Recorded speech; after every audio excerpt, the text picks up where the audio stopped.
कादंबरी कथामुख के पाठक बंधुओं, इससे पूर्व हमने पढ़ा था कि राजा ने अनुलेपन के पश्चात भोजन किया अन्य राजाओं के साथ मिलकर के और यथा विधि भोजन किया। भोजन करने के बाद में उन्होंने क्या किया, अगले वीडियो में इस पाठ में हम पढ़ेंगे। तो यहाँ अन्वय काफ़ी टेढ़ा है। पहले लिखा है परिपीत धूमवर्ती, उसके बाद लिखा है उपस्पृश्य, उसके बाद है च गृहीत तांबूलः। ये तीन बातें तो यहाँ बताई हैं। चौथी है इस पैराग्राफ के अंत में भुक्त्वा आस्थान मंडपम अयासीत। इतना ही वाक्य है ये। तो भुक्त्वा माने सबसे पहले तो भोजन किया। भुक्त्वा अर्थात भोजनम कृत्वा। क्या किया उन्होंने? परिपीत धूमवर्ती, परिपीता धूमवर्ती ये न तथा भूत स राजा सूत्र कह। परिपीता अर्थात पान विषयीकृता, धूमवर्ती द्रव्य विशेषस्य वर्ती रूप वर्ती ही वीटिका ये न स। किसी द्रव्य विशेष की कोई वीटिका थी, बीड़ी के आकार की कोई थी, उसमें धुआं निकल रहा था और उस धुएं को उन्होंने पिया मुंह की सुगंध बढ़ाने के लिए। उसके बाद उपस्पृश्य अर्थात थोड़ा सा कुल्ला किया, आचमन किया, थोड़ा पानी मुंह में डाल करके तो पी लिया। उसके बाद क्या किया? गृहीत तांबूल है। गृहीत है तांबूल है, गृहीत है स्वीकृत है, ले लिया है। क्या? तांबूल है पान अर्थात नागवल्ली दलम।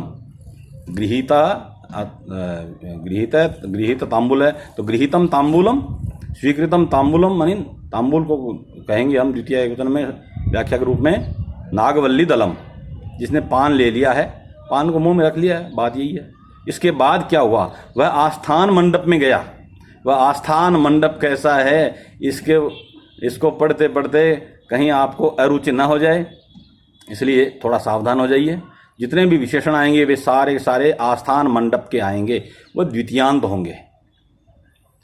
अवांतर विशेषण भी आएंगे जो तृतीयांत हो सकते हैं, समय समय पे हम बता देंगे। आगे क्या कह रहे हैं ये? अब तस्मात अर्थात तांबूल ग्रहण करने के बाद में तस्मात स्थानात, वह स्थान कैसा है? प्रमृष्ट मणिकुट्टिम प्रदेशात। ये प्रमृष्टा अर्थात प्रमिष्ट है, प्रमृष्ट मैंने पूछ दिया गया है, मार्जित है। मणिकुट्टिम प्रदेश है यस्य, मणिमय कुट्टिमस्य प्रदेश है, मणिनिर्मित बद्ध भूमि प्रदेश है यस्य विमृष्ट है, प्रमृष्ट है, मार्जित है अस्ति तथा भूत यह अस्ति देश है। तस्मात् देशात् उत्थाय, उत्थाय उत्थानम कृत्वा, खड़ा हो गया। खड़ा होने के बाद में क्या किया? नाति दूरवर्तिन्या स संभ्रम प्रभावितया प्रतिहार्या।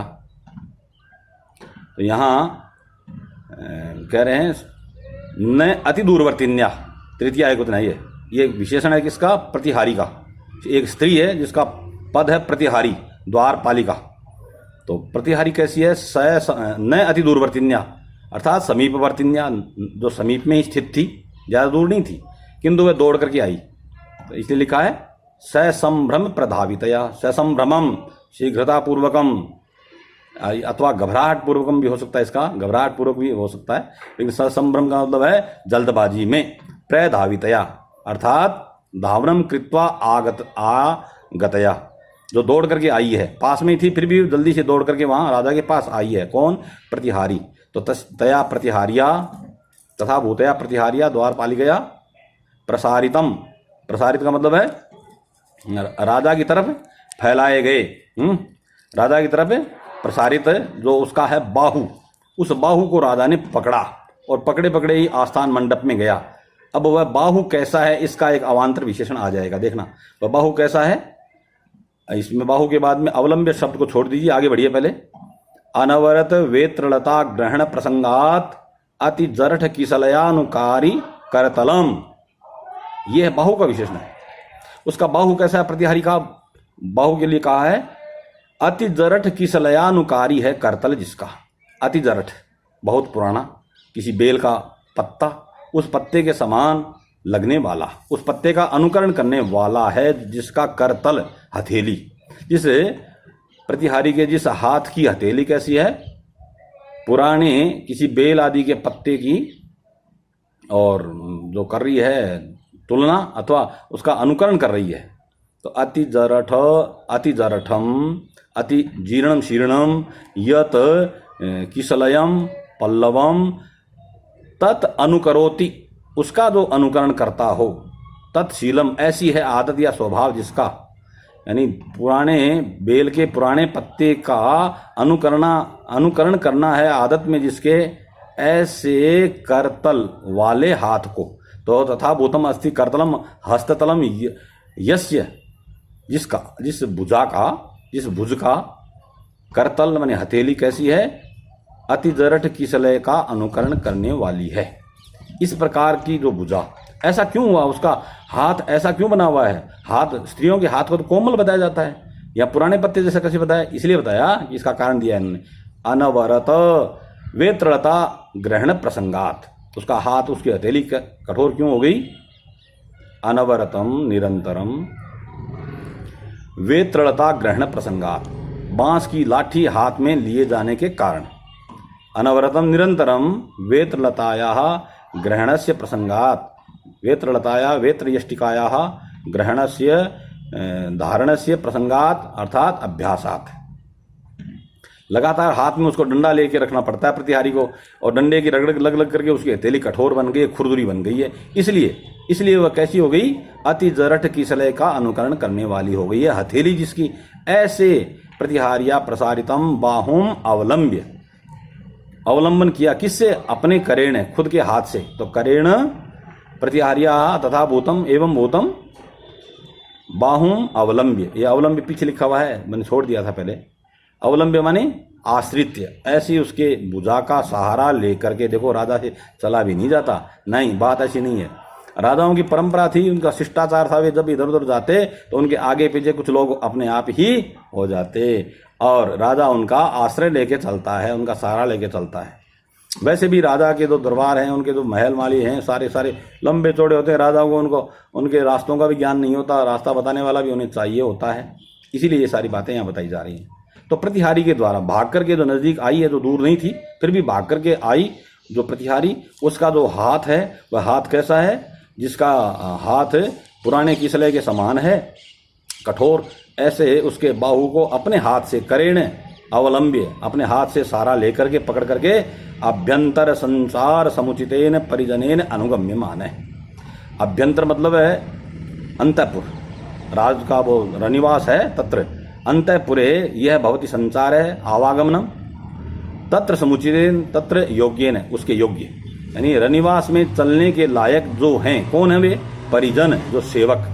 तो यहाँ का रनिवास में चलने के योग्य जो परिजन है, कोई सेवक है, तेन सेवकेन अनुगम्यमान है, अनुगम्यमान है, पीछा किया जाता हुआ, सेवक उसके पीछे पीछे चल रहा था, अनुश्रीयमान है, से राजा, ये राजा का विशेषण आया। उसके बाद धवल अंशुक पर्यंत, धवल अंशुक परिगत पर्यंततया स्फटिक मणिमय भित्तिबद्धम इव उपलक्ष्यमाणम, ये विशेषण आया है, इतना लंबा ये आया है उसका आस्थान मंडपम का, द्वितीय एक वचन में, पुंगलिंग में है ये। तो कैसा है वो आस्थान मंडप, बताया धवल अंशुक परिगत, धवलेन अंशुकेन परिगतः अस्ति पर्यन्तः यस्य, अथवा धवलेन अंशुकेन परिगताः पर्यन्तः यस्य, अथवा यत्र, जिस आस्थान मंडप के जो पर्यंत है, यानी चारों भाग हैं, चारों किनारे हैं, पर्यंत प्रदेश हैं, चारों दीवारें हैं, दीवार है ही नहीं, दीवार बनी हुई कपड़े की, तो कैसे कपड़े की बनी हुई दीवारें उसकी, धवल अंशुक परिगत हैं वे, धवलेन स्वच्छेन अंशुकेन वस्त्रेण परिगताः परिवृताः संवेष्टिताः आवृताः, कौन, पर्यंताः, पर्यंता का मतलब है प्रांत भागाः, और तया, यहाँ ये पर्यंतता शब्द बनेगा, पर्यंतता है जिसकी, धवल का वस्त्र से ढकी हुई है पर्यंतता जिसकी, इस वजह से, इस कारण से, तो कारण बनाने के लिए तृतीया लगा दिया, पर्यंतता शब्द बना करके फिर पर्यंततया बना देंगे इसको, इस वजह से, अर्थात जिसकी पर्यंतता श्वेत वस्त्र से ढकी हुई है, ऐसा जो मंडप, उस मंडप में वह क्या है, फिर आगे वो लग कैसा रहा है, चारों ओर कपड़ा तना हुआ, उसके चारों ओर कपड़ा जो क्या बोलते हैं दीवार, कपड़े की दीवार बनी हुई है, इस वजह से वह लग कैसा रहा था? वह लग रहा था स्फटिक मणिमय भित्ति बद्धम इव प्रतीयमानम आसीत। वह कपड़ा था चारों तरफ तना हुआ था दीवार के रूप में, किंतु वह सफेद वस्त्र कैसा लग रहा था? ऐसा लग रहा था मानो वह स्फटिक मणि की दीवार है, मानो वह स्फटिक मणिमय भित्तिबद्ध है वह भवन। वह भवन क्या? वह जगह है, आस्थान मंडप कैसा है? स्फटिक मणि नाम भित्ति भी निबद्धम इव, स्फटिक मणियों की भींतों से भित्ति भी यानी कुड्यई ही, और निबद्धम इव अर्थात रचितम इव तत्प्रतीयते। इसमें यहाँ पर उत्प्रेक्षा अलंकार हुआ है कि भाई तना हुआ तो सफ़ेद कपड़ा था चारों तरफ, लेकिन कपड़े को देख करके लगता है ऐसा जैसे स्फटिक मणि की बनी हुई दीवार हो और दीवार से ये निबद्ध हो सभा मंडप, आस्थान मंडप। इस तरह यहाँ कल्पना हो गई। तो कौन सी कल्पना करनी चाहिए यहाँ पर? वस्तु कल्पना करनी चाहिए या क्रिया की? मुझे लगता है ये वस्तु की कल्पना है, क्योंकि वस्त्र की दीवार में इन्होंने स्फटिक मणि की दीवार की कल्पना की है, इसलिए ये वस्तुत्प्रेक्षा बनेगा। इसके बाद अतिसुरभि मृगनाभि परिगतेन आमोदिना चंदनवारिणा सिक्त शिशिर मणिभूमिम आस्थान मंडपम स अगच्छत। तो यहाँ अतिसुरभि अत्यंत सुगंधित, अत्यंत सुरभिणा सुगंधितेन अति सुगंधितेन मृगनाभि परिगतेन, मृगनाभि कहते हैं कस्तूरी को, तो मृगनाभिना अर्थात कस्तूरिया परिगतेन युक्तेन अतएव आमोदिना सुगंधिना चंदनवारिणा चंदन जलेन। मैं एक बार संस्कृत में बोल देता हूँ, चंदनवारिणा की जगह हो जाएगा चंदन जलेन सिक्त शिशिर मणिभूमिम। सिक्ता अभिषिक्ता छिड़की गई, छिड़का गया जिस पर, सिक्ता मतलब सींची गई है, मणि शिशि अतएव शिशिरा मणिभूमि यस्य अथवा शिशिरा शीतला मणिभूमि मणिमयबद्ध भूमि अस्ति यत्र तथा भूतम आस्थान मंडपम स अयासीत अगच्छत। अभी हिंदी बताते हैं इसके। अत्यंत सुगंधित है मृगनाभि, बहुत ही सुगंधित कस्तूरी है, उस कस्तूरी से परिगत मानी युक्त है। कौन है? चंदन का जल। चंदन घिस करके पानी में मिला लिया, वो चंदन का जल हो गया, उसमें मिला ली सुगंधित कस्तूरी, इसलिए वह चंदन का जल कैसा हो गया? आमोदी बन गया। आमोदी माने बहुत तीव्र गंध वाला बन गया। ऐसे उस चंदन के जल से जिस आस्थान मंडप की जो मणिमय भूमि है, फर्श है, उसको क्या कर दिया गया? अभिषिक्त कर दिया, या पोंछा लगा दिया, या फुवारा मार दिया। जैसे सैनिटाइज करते हैं ना आजकल, छिड़कते हैं फुवारे से, वो तत्काल ही सूख जाता है। तो यहाँ उस फर्श को चंदन के जल से धोया गया है, सिक्त किया गया है, इसलिए वह कैसा हो गया? फर्श शिशिर ठंडा, ठंडा मणिमय भूमि, ठंडी है मणिमय भूमि जिसकी, ऐसे उस आस्थान मंडप में वह राजा गया। तो यहाँ पर काव्यलिंग अलंकार बनता है वैसे, क्योंकि ठंडा होने का भी कारण दे दिया, चंदन जल सिक्त हो गया। आमोदी शब्द का प्रयोग किया है, सुगंधित जल, वो भी पीछे कारण दिया हुआ है, और बाकी कोई विशेष अलंकार इस पंक्ति में नहीं है। हाँ, शब्द रचना बड़ी सुंदर है। आगे देखिए वह मंडप कैसा है जहाँ वह गया। अति विरल विप्रकीर्णेन, अति विरल नहीं, मैं गलत पड़ गया, अविरल, अविरल विप्रकीर्णेन विमल, विप्रकीर्णेन विमल मणिकुट्टिम गगन तल तारा गणेन इव कुसुमोपहारेण निरंतर निचितम। कितना लंबा विशेषण है ये, देखिए समझिए इसको। अविरल मन निरंतर, अविरलम निरंतर भी होता है वैसे, इसका अर्थ अविरल, विरल मानी थोड़ा थोड़ा, और अविरल मानी बहुत बहुत, अर्थात सघन। अविरलम सांद्रम, क्या है सांद्र? विप्रकीर्ण, फैलाया गया है, किनको? फूलों को। उस मंडप की भूमि पर, उसके फर्श के ऊपर फूल फेंके गए हैं। मैं फेंकना बोल रहा हूँ क्योंकि मैं कवि नहीं हूँ, फेंकना नहीं कहना चाहिए, उसमें प्रकीर्ण किया गया यानी बिखराया गया है। किनको? फूलों को। कैसे? एक एक दूर दूर नहीं, नजदीक नजदीक, इसलिए अविरल विप्रकीर्ण हुए हैं पुष्प जिसमें, पुष्प गुच्छ, कुसुम प्रकर या कुसुम उपहार जिसमें, इसलिए कैसा है वह? अविरल विप्रकीर्णेन विमल मणिकुट्टिम, विमल जो मणियां हैं, स्वच्छ जो मणियां हैं, उनसे बना हुआ जो कुट्टिम है, फर्श है, वह फर्श ही मानो क्या है, फर्श रूपी गगन तल, आकाश तल। स्वच्छ मणियों से बना हुआ जो फर्श, वो फर्श ही है मानो गगनतल, वही है गगनतल। उस गगनतल में मानो फैले हुए तारा हों। वो फूल कैसे लग रहे थे फर्श पे डाले हुए, वे लग रहे थे स्वच्छ मणिमय जो भूमि है, वह भूमि रूपी जो गगनतल यानी आकाश तल, आकाश मंडल, उस आकाश मंडल पे बिखरे हुए जो होते हैं तारागण, ताराओं का गण, उस तारागण के समान लग रहा है। जो कौन लग रहा है समान, कुसुम उपहार। तो कुसुम गुच्छ, कुसुम प्रकरेण, कुसुम समूहेन, स क्या था फिर वह फर्श, निरंतर निचित था।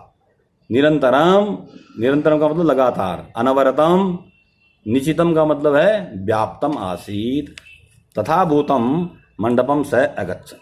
दोबारा बताऊं,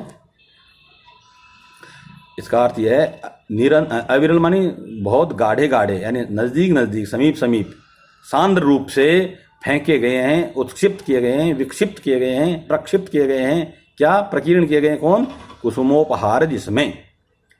और इसलिए वह कैसा लग रहा है, वो फूल कैसे लग रहे हैं, वो कह रहा है विमल मणि निर्मित जो मणिकुट्टिम है, विमल मणि निर्मित जो कुट्टिम है, कुट्टिम रूपी गगन तल पर तारा गणों के समान लगते हुए हैं वे कुसुम प्रकर। ऐसे कुसुमों प्रकरों से फैलाए गए, बिखेरे गए कुसुम प्रकरों से निरंतर जो व्याप्त है, निरंतर लगातार वह बना हुआ है। ये नहीं कि वो फूल वहां से इधर उधर चले जाएं, वहीं रहते हैं, बहुत लंबे समय तक, एक बैठक तक वहीं रहते हैं, वो इस तरह बताना चाहते हैं। तो इस प्रकार से यहाँ उपमा अलंकार हो गई, रूपक भी है, क्योंकि मणिमयबद्ध भूमि को ही इन्होंने गगनतल बता दिया, तो यहाँ तो रूपक बन गया। उसके बाद में फूलों के अंदर, फूलों के प्रकार की समूह की उपमा दी है इन्होंने ताराओं के साथ में, इसलिए ये यहाँ उपमा अलंकार भी बन गया। उसके बाद में क्या लिखते हैं, उसके बाद में आगे क्या आ रहा है, आगे आ रहा है कि उस सभा मंडप में बहुत से खंबे थे, ऊपर छत भी थी, ये बता रहे हैं। इससे लगता है छत है वहाँ पर, और छत है तो चारों तरफ दीवार नहीं है, तो छत किस पे खड़ी है, वो खंभों पर खड़ी है। बहुत से खंबे हैं उसमें। वो खंबे किसके बने हुए हैं, सोने के बने हुए हैं, अथवा सुनहरे लग रहे हैं, सोना उसके ऊपर जड़ा हुआ होगा। पहले भी खंभों का वर्णन आया है यहाँ पर इसी मामले में। तो वे खंबे कैसे हैं, खंभों का जो निवह मन समुदाय है वहाँ, उस खंभों के समुदाय से जो विराजमान है मंडप, खंबे कैसे हैं देखिए। उत्कीर्ण साल भंजिका निवहेन, जिन खंभों के ऊपर क्या किया गया, उत्कीर्ण, उत्कीर्णा साल भंजिका नाम, उत्कीर्ण है साल भंजिका नाम, निवह यस्मिन, जिस खंभों के समुदाय पर, उत्कीर्ण मानी उकेर करके, उत्कीर्य निर्मिता, निर्मिता है साल भंजिका नाम, पुत्तलिका नाम, निवह समूह यत्र, जिन खंभों के ऊपर उकेर करके साल भंजिकाओं का समुदाय बनाया हुआ है। मैंने साल भंजिका अथवा पुत्तलिका या वो एक और भी शब्द आया था, वो पांचालिका आया था, ऐसा कुछ आया था।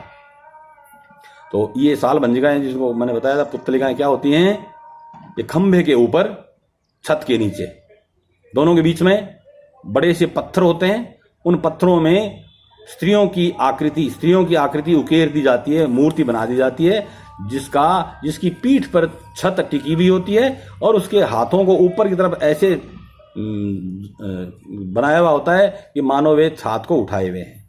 ऐसी जो आकृतियां होती हैं पत्थर की, उनका नाम होता है पुत्तलिका। वे पुत्तलिका जिन खंभों पर हैं, पुत्तलिकाओं का समुदाय जिन खंभों के समुदाय पर है, ऐसे खंभों से जो सुशोभित था मंडप, सभा मंडप, आस्थान मंडप, उसमें बह गया।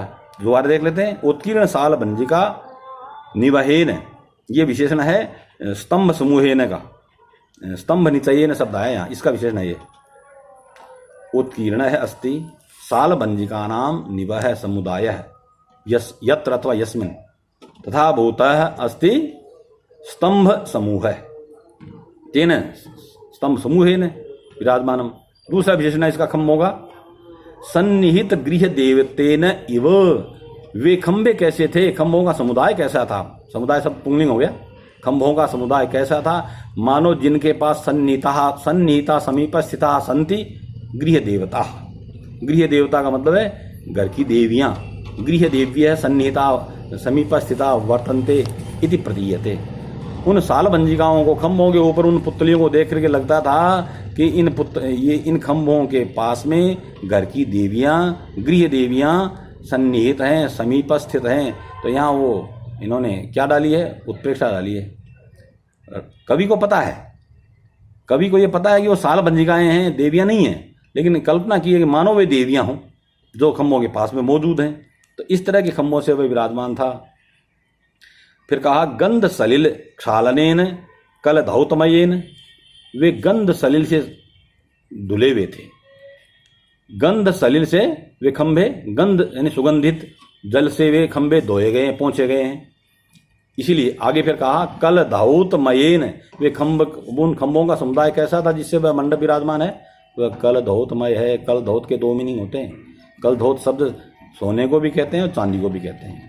अब राजा का वो मंडप है तो उसको चांदी का क्यों बनाए, सोने का बना दें। इसलिए स्वर्णमयेन स्तंभ समूहेन स्तंभ संचयेन, स्तंभ को कहते हैं स्थूणा, स्थूणा समूहेन विराजमानम, ऐसे खंभों से जो विराजमान था, युक्त था। क्या बताया खंभों के? जिन खंभों पर सालभंजिकाएं बनी हुई हैं। और क्या है? उन सालभंजिकाओं को देख के लगता है कि गृह देवियां मौजूद हैं।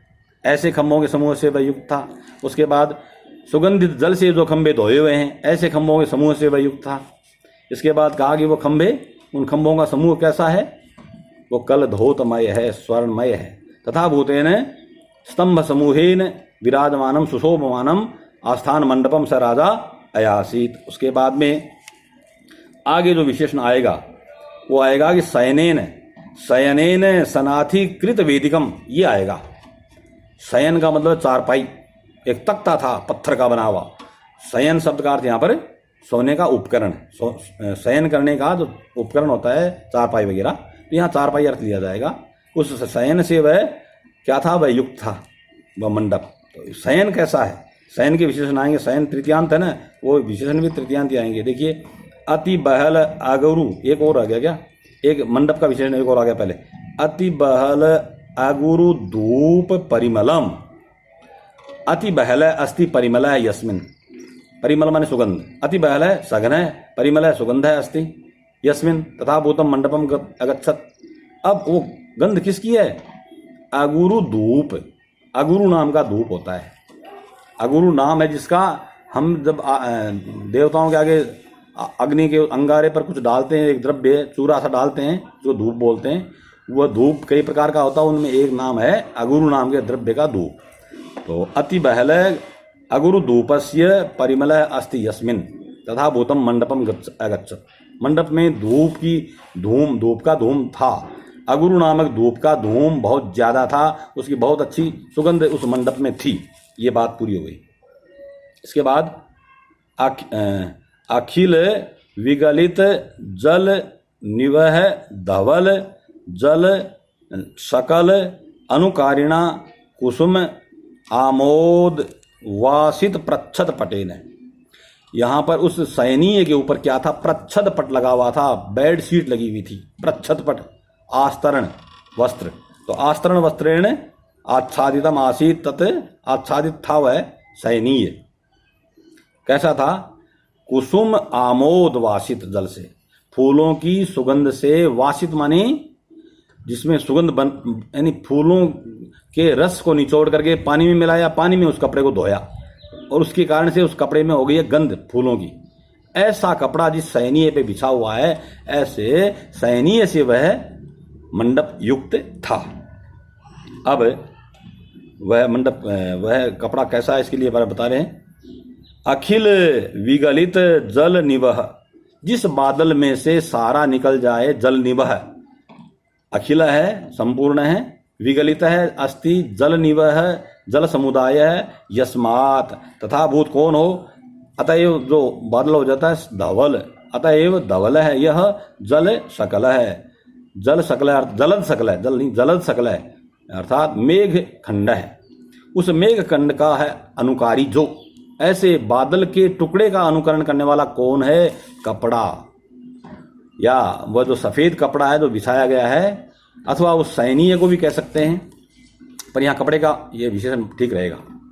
वह जो बेडशीट सफ़ेद रंग की, जो कि फूल के गंध से युक्त पानी से सुवासित किया गया है प्रच्छदपट, वह प्रच्छदपट जिसके ऊपर लगा हुआ है, वह प्रच्छदपट कैसा है? ऐसा लग रहा है मानो पूरा पानी जिस बादल में से निकल जाए। वह बादल हो गया सफ़ेद सफ़ेद, ऐसे बादल के खंड के समान वह कपड़ा लग रहा था। ऐसे बादल के खंड या शक्ल के समान या खंड का जो अनुकरण करने वाला है वह कपड़ा ऐसे कपड़े से युक्त है जो शयनीय, ऐसे शयनीय से युक्त आस्थान मंडप में गया। अब आगे लिखते हैं वह जो तख्त या अथवा चारपाई है वह कैसी है? इसके लिखते हैं ये पार्श्वस्थ रत्न पाद पीठेन, उस शयनीय के पास में नीचे की तरफ पाद पीठ रखा हुआ है, पैरों को रखने की चौकी। पार्श्वस्थम अस्ति समीपवर्ती वर्तते किम पादपीठम पादस्थापन पीठम अस्ति यस्य पार्श्वे, जिसके पास में स्फटिक मणि निर्मित जो पादपीठ है वह भी रखा हुआ है, ऐसे शयनीय से युक्त था वह। उसके बाद एक विशेषण और है कि वह चारपाई या वह तख्त जिसपे सफ़ेद कपड़ा बिछा हुआ लग कैसा रहा है आगे पूरा पूरा, कहा तुहीन गिरी शिलातल सदृश था वह। तुहीन गिरी शिलातल सदृशेन, तुहिनगिरी अथवा तुहिनगिरी कौन होता है? हिमालय। तुहिन माने बर्फ, तुहिन माने हिम, तो हिमगिरी प्रस्तर तलेन तल सदृशेन, प्रस्तर तल तुल्येन, उसकी उपमा दे दी। हिमालय की बर्फीली चट्टान के जैसा जो लग रहा था। एवं भूतेन शयनेन, शयनेन अर्थात पर्यंकिकया, पर्यंक पलंग बोलते हैं ना, यहाँ पर्यंक का नाम शयन भी है, तो शयनेन अर्थात पर्यंकिकया सनाथीकृत वेदिकम, इसको भी घुमा दिया। अब यहाँ बताना चाहते हैं कि उस सभा भवन में एक वेदी है, वेदी मानी चौकी है, अर्थात जैसे मंच नहीं होता कि बड़े बड़े हॉल होते हैं उनमें, उस मंच को हम यहाँ पर वेदिका कहते हैं। जिस सभा मंडप की वेदिका सनाथ है, किससे? शयन से। शयन की विशेषण आ चुके हैं, चारपाई के विशेषण आ चुके हैं, तो ऐसी चारपाई से सनाथीकृत है वेदिका, जिसकी सनाथीकृता युक्ता अस्ति वेदिका यस्मिन तथा भूतम आस्थान मंडपम, इस प्रकार के आस्थान मंडपम आस्थान निकेतनम स राजा अयासीत अगच्छत। तो यहाँ ये तुहिनगिरी वाला जो बताया है इसमें उपमा अलंकार बन जाता है। अब आजकल दिन छोटे होते हैं, मैं भी ये समय सायंकाल थोड़ा मिलता है और देर हो गई है, पाठ भी लंबा था, मैंने इसको थोड़ा जल्दी में बताया है। हो सकता है आपको समझ में नहीं आए, अगर समझ में नहीं आता है तो इसको दोबारा सुनिए, तीसरी बार सुनिए, पुस्तक को हाथ में रखिए, समझ में मुझे विश्वास है अवश्य आएगा। प्रयास करने पर सब सफल हो जाता है, प्रयास नहीं करेंगे एक बार में, यदि ये समझ में आ जाए तो फिर मुझे वीडियो बना के आपको बताने की आवश्यकता ही नहीं है। इसलिए मान के चलिए एक बार में न समझ में आए तो दोबारा समझिए, इसको ध्यान से सुनिए। पुस्तक में व्याख्या लिखी हुई है, वहाँ पर देखिए मैं क्या बोल रहा हूँ, मूल पाठ को भी पढ़िए और तब तक आप मनन कीजिए। जब तक अगला वीडियो नहीं आ जाए, जब तक अगला पाठ शुरू नहीं करूँ, समय मिलने पर अगला पाठ फिर से लेकर के आऊँगा। तब तक आपको धन्यवाद।